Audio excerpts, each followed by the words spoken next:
All right, everybody, welcome back to True Bayou Sports Media Primetime. I'm Donald, your host, and if it's your first time joining us, welcome. If you're returning after that long break, thank you for sticking around. It's season 3 here on True Bayou Sports Media Network, if you can believe it. We've been excited to get back to football. We're excited to share with you with everything that we have coming up this season. And hey, they played a football game yesterday. It is now truly the season. We're excited to be here. Let's hit the intro and get going on this episode of True Bayou Sports Media Primetime.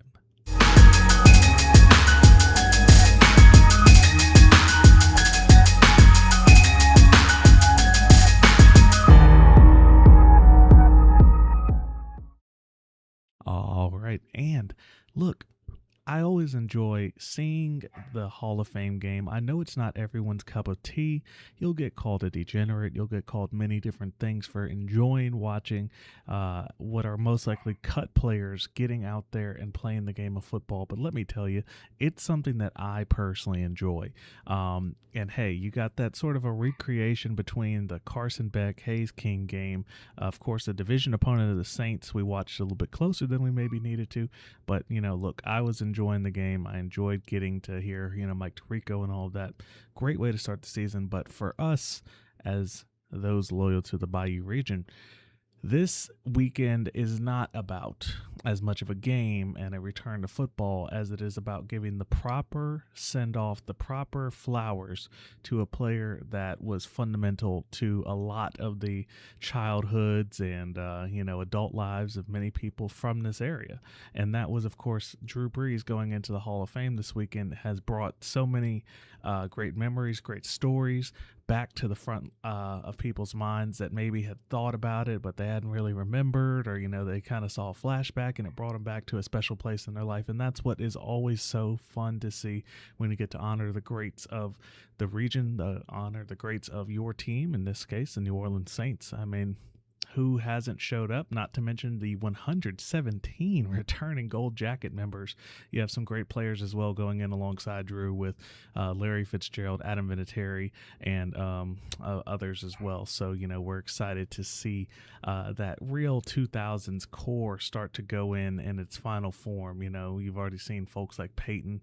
It won't be long for Tom Brady, and you'll start to really see that generation get its place in the Hall, and it will be interesting to see what rounds it out. Of course, we'll be waiting for some late additions, but let's talk a little bit about Drew Brees here. Let's really give this weekend what it is. Let's be honest. The Saints play next weekend. We're going to talk in our later segments about camp. We're going to talk a little bit about what LSU's got going on. We have a lot to talk about that later in the week, but let's talk about Drew Brees.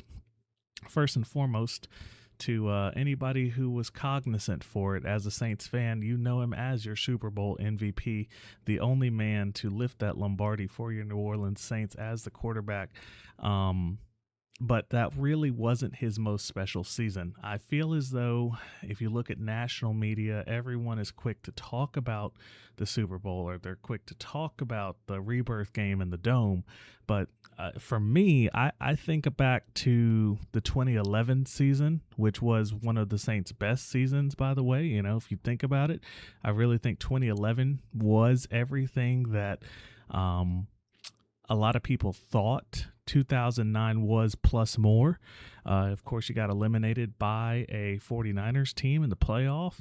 Of course, the 3-year run of Minnesota, followed by LA, then followed by more heartbreak, and then, of course, culminated in 2020 with the early dismissal in the COVID year. So, between those 3 seasons, 17, 18, 19, 20, it almost reminds me kind of like a Buffalo Bills 90s run where any of those teams could have made it all the way to the Super Bowl if they simply just got there.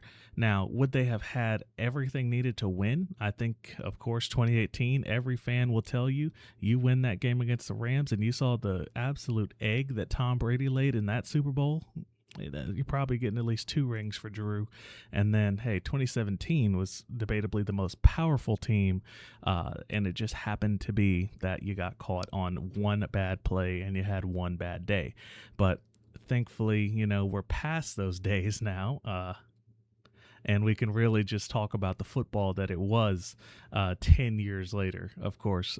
Look, those teams were immensely fun. It was a unique moment. You look at Drew Brees as a player, you know, some of the ways how I find most diehard NFL fans will ever really correlate themselves with the player is you look at their fantasy team. And this is just a fun little stat. You're not going to get a lot of other places, but I thought it'd be nice to share. Drew Brees from 2004, yes, all the way through his San Diego days until 2018, was a top 10 fantasy quarterback in the NFL. If you had Drew Brees at any point over that 14-year time frame, you had a pretty good fantasy season. And that was able to make Drew such a likable guy, as well as a Walter Payton Man of the Year award and all the other work that he did. Obviously, being a part of a community that had to put itself back together, and the fact that he still finds his self a way to come back to New Orleans and still interact with some of the businesses locally that not only he owns or supports. I find it really ties Drew into the fabric of the city in a way that obviously he will never have the full integration as if it was somebody the likes of a Bobby Abear maybe had won that Super Bowl trophy, but he's about as close to a son of New Orleans as you're ever going to get who is not from New Orleans. But of course, you know, that is just part of the Drew Brees story. I feel like there was a lot of the lost years that took place, be it, you know, 07, 08, after the divisional run to the successful divisional win, and then run to the NFC Championship in the 06 year. Then you kind of have a couple of the other dead years. Those dead year Drew Brees years were truly the ones that made his career. You think about all the 5,000-yard passing seasons, not to mention that he also has a 49-52 season. So really, the yards, 7 years that he led the NFL in passing yards, which is the most all-time by any quarterback, might I add, really emphasizes that, you know, Drew Brees was a top talent, you know, and talking about going into the Hall of Fame, you think about it, where does this player stack up? You know, you will see some really bad lists, I think, of people who are just generationally biased. I have the benefit of growing up without some of that 80s and 90s bias. So for me, I look at people like Montana Drew or Dan Marino and Drew stat for stat and maybe not lived experience for lived experience. It doesn't discount the players from the 80s, 90s, and even 70s, but I think it really helps differentiate when you look at it stat for stat. And weighted, I still think Drew outpaces those quarterbacks on a quarterback level. Now, of course, the rings for Montana, you can't debate that, and Marino from a maybe societal impact also can't debate that. But overall, as far as statistics wise, I mean, it's Tom, Peyton, and Drew, and not particularly in that order. It's just really a fun quarterback to watch, a fun quarterback to be a part of the core experience. And that's what we want to be for you here with your sports coverage. If you're still around, of course, thank you so much for watching. We appreciate you, the ones who make it to the first intermission and every intermission here in our show. We want to quickly, of course, ask for a follow. We have a brand new format this year, so you can see here on the layout box, of course, some new logos as well across the network. We've been working hard trying to clean it up, get it ready for a good football season. We have a subscriber goal here on YouTube. We're looking for 28 currently to go to 100. We're trying to push that number up. And then on TikTok, of course, great following there. We support everybody. Over 100,000 views now on TikTok. Thank you all. We're trying to get that number from 365 over to 500. We'll be updating that every week as we continue to add more of you here on the True Bayou Sports Media family, building the culture here across the Bayou region. So let's now transition away from a player that made the team into the modern societal piece that it is, and into the team that has to carry the torch. We're not going to spend a lot of time breaking down training camp. I don't find that's the easiest thing to do on a weekly recap show anyway. We will be talking more in-depth things in Keeping It True Bayou Saints later in the week, but I want to quickly touch on this Saints team here on this episode as we, of course, recap everything that goes on in the Bayou region. So it's now week, really, I guess you could say 2 or 3, depending on how you want to look at it, of Saints training camp. And you pretty much know where things are going to be. Your major injuries have already shown themselves. You know who's out, who's not out. Of course, Brian Brzee was the biggest loss on day one with the ACL tear. You're going to have to make his production up, but thankfully you have a player who sat out last year injured, who's ready to take some steps, of course, in Vernon Broughton. I'm excited to see how he plays this upcoming season.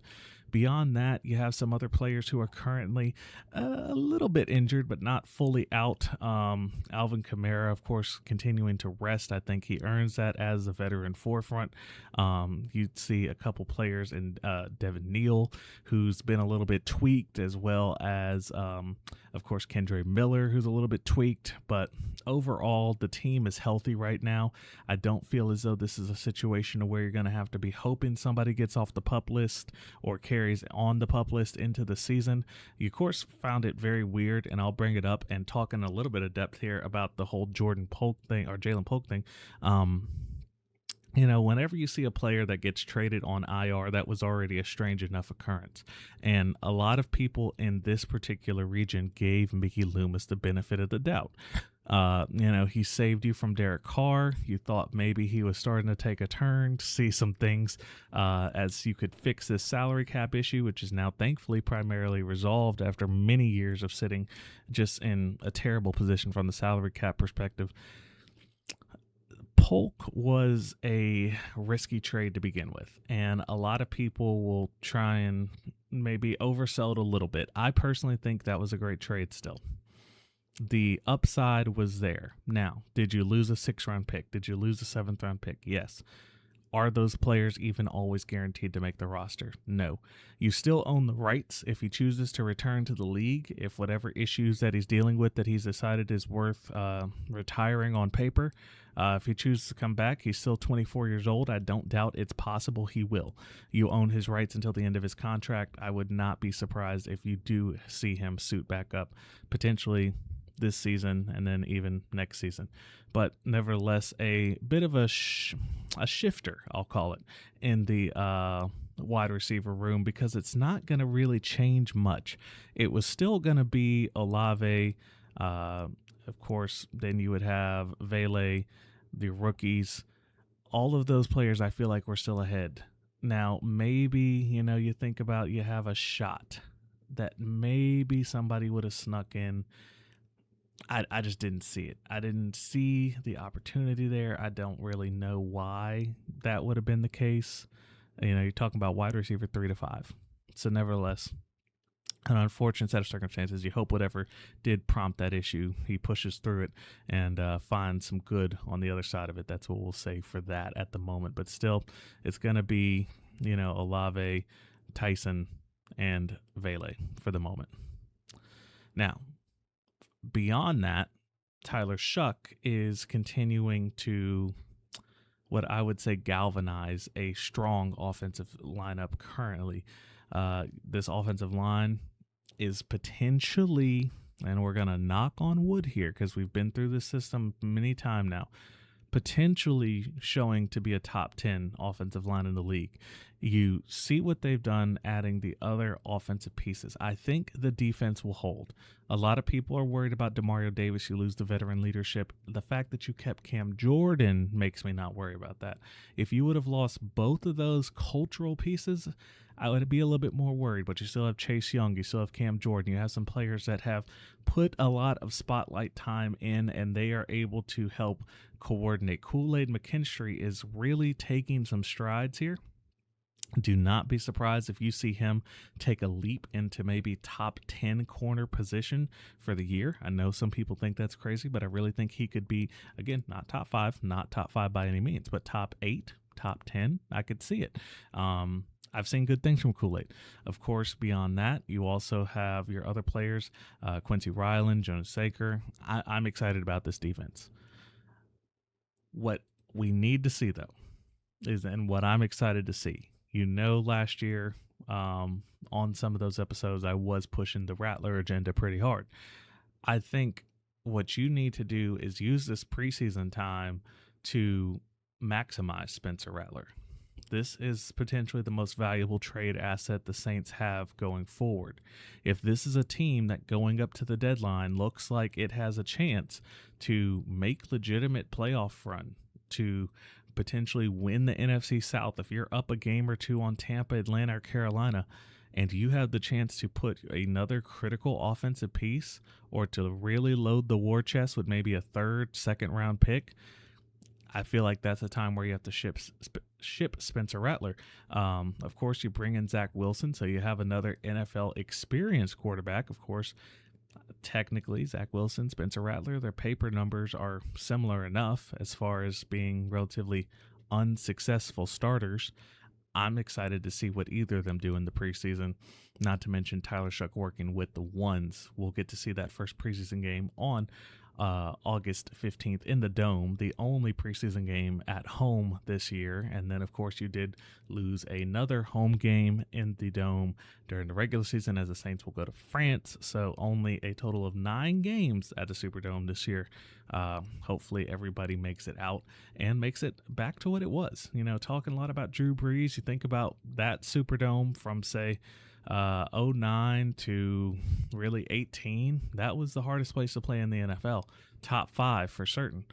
You need to bring that type of energy back as the Who Dat Nation, as the Saints fans. Really cement yourself back with that legacy that was earned. You know, it took a lot to get people to not only take the paper bags away, but to take the perpetual idea that the Saints were a natural born loser. We've made it past that. We now have a team that is going to be exciting to watch. Not a guarantee that they'll be winning every week, but they're exciting to watch. They're going to be competitive, and that's all you can ask for as a team in transition. This is still not the final version of the Shuck era teams if he is the man that he cements himself to be from last year going into this year.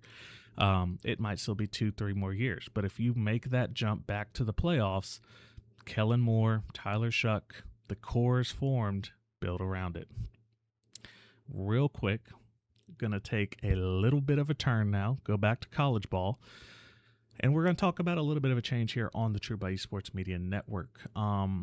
We are dropping the weekly version of Keeping It True Bayou in Louisiana.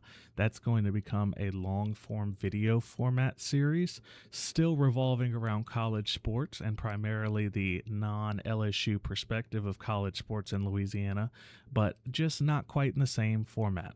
So still going to see great coverage of what happens in the Sun Belt, in Conference USA, Southland Conference, SWAC. It's just not going to look quite the same as a weekly news show trying to get you scores and information and insight. It'll be more of a, here's where the programs are headed, here's where the conferences are headed, and how that will affect the landscape. I'm excited to bring some of these first episodes to you as we get a little bit closer to the season. But for now, just a little bit of a housekeeping note. And now we'll talk a little bit about LSU as we wrap this episode of True Bayou Sports Media Primetime. Here, the first one of Season 3 here on the network. Excited that everyone's here. Don't forget to follow, subscribe, wherever you are. By the way, you see it on your screen. There is a brand new TrueBayouMedia.com, newly designed. You have access to every audio episode as well as links to follow on your favorite hosting sites, Spotify, Amazon, or Apple Podcasts, wherever you listen to your podcasts. All of that's there in RSS feed as well. And then you also have links to every social media page down at the bottom. There's no clicking. It's a one-page format, very easy. You'll enjoy it. I personally built it myself. I'd love to have you all give me your feedback. Don't forget to drop it in the comments wherever you're watching the format, wherever you're watching the video, I should say. And I'm excited to hear what you all think about the new TrueBayouMedia.com. And the new coach for your LSU Fighting Tigers is Lane Kiffin, and his quarterback that he has decided to make the potential, now with Brendan Swervesby out, number 1 paid quarterback in college football. That is Sam Leavitt. Look, I'm excited for what this team has. This is a talent-rich roster, but it's a roster that is rich in transfers, and transfers have the potential. We've seen what they can do. LSU has put 2 Heisman winners on the field via transfers.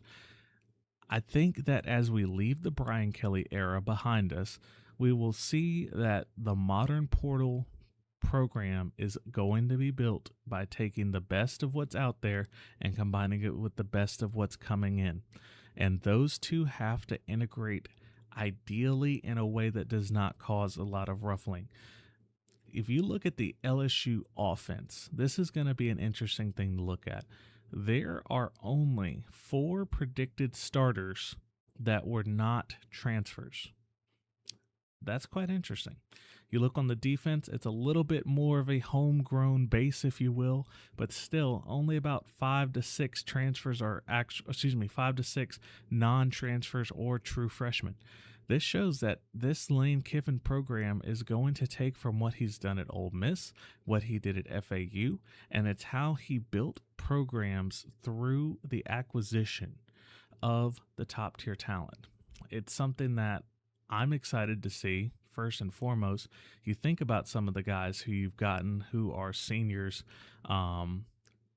just coming in to really show what they can do. You think of a Ty Benefield, you think of, on the, again, offensive side, not a senior necessarily, but again, Sam Levitt, you bring in Jordan Seaton, high quality players, high quality that are going to make a major difference in this roster.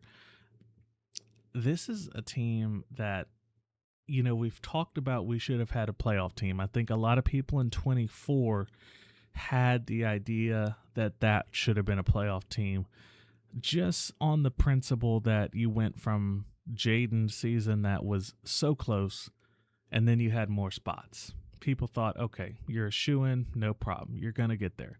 Then you went to the next season in 25. A lot of insiders told you, hey, 24 looks great, but 25 was going to be the team that was actually built to do it. Well, an injury that was so obvious yet never spoken to sort of derailed that whole process. And of course, a team that had to take some major steps from the things that happened off the field. And it ultimately led to where we are now. A lot of things happened at the same time, but a new era has formed. You have what is all practical means the best coach besides maybe a Kirk Cignetti in college football. This is the brand, and they're going to do it. Now, look, a lot of things are happening off the field, too, and I'm going to talk about that and keeping it True Bayou LSU as we get into the midweek. You'll see that episode on Wednesday. That'll be August 12th. You'll see that episode of Keeping It True Bayou LSU. Tigers, should mention, where we're going to talk a little bit about what's happening on the back end side of things with the potential, what is being described again as a non-private equity agreement, and it's a fund that you may invest in to generate money for the Tigers. I'm excited to talk about that on that episode. But this team, man, there is such potential. And again, it's all going to come down to how you start the year and then get the momentum rolling. LSU had great momentum last year. A lot of people forget that if you were at that Florida game, you felt like the team was on fire. You beat Clemson, you beat Florida handily, might I add, and you thought that was it, that you were going to roll for the rest of the year like that. But what was a glaring issue became a issue that got set on fire and then ultimately burned the house down. That's how we got to the place where we're at. So what have we done to rebuild that house? Personally, I like the way how the defense is reshaped. I like the way how the offense is reshaped. It's all going to come down to the critical parts, not to mention your special teams got rebuilt. Damian Ramos is no longer the kicker after 5 long years. Scott Starzik got brought in. I'm hearing good things. We'll see what happens with him. And it's going to be a fun season. And for this episode, of course, we're going to keep it light. We know that things are happening. Look, the name that I'm be excited to call out all year is going to be, of course, Winston Watkins. You've already seen his connection with Sam Levitt looking pretty strong. Sam Levitt looks fresh from the reporters going into camp, taking a look at him. I think that he is recovered from his injury.